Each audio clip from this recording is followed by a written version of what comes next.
बाप रे, पावभाजी एवढी छान झाली की विचारता सोय नाही. खायची असेल ते इथे खायची. रामकृष्ण हरी मंडळी, मी मयूर. सकाळी पावसाला थोडी विश्रांती मिळाली म्हटलं तर मुंग काढून घेऊ. कसं आहे, सध्या पावसाचा जोर वाढलाय. केव्हा पण आळीपाळीने पाऊस पडतोय. पड बाबा, तुझीच तर गरज आहे सध्या. पाण्याशिवाय जीवन नाही हो आमच्या सारख्या शेतकऱ्यांचं. या हार्वेस्टिंग मशीन मध्ये वरून शेंगा टाकल्या की प्रक्रिया होऊन डायरेक्ट खाली मुंग निघतो. हे जाऊ दे, आपला मुंग कसा वाटतो? कडक ना?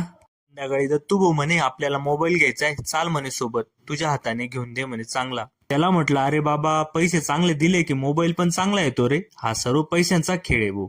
पैसा फेक तमाशा देख, ऐसी गंमत आहे अभि. त्यामुळे व्यवहार करताना सोबत ज्येष्ठ माणूस असला पाहिजे म्हणून शांताराम बाबांना घेतलं. तसंच व्यवहार करताना कोणी बोलबच्चन पण असला पाहिजे म्हणून काळू भाऊंना पण सोबत घेतलं. असे आम्ही 4 जण चाळीसगावला गेलो. मोटरोला H50 आवडला. काळू भाऊंनी थोडेफार पैसे कमी जास्त करून मोबाईल घेतला.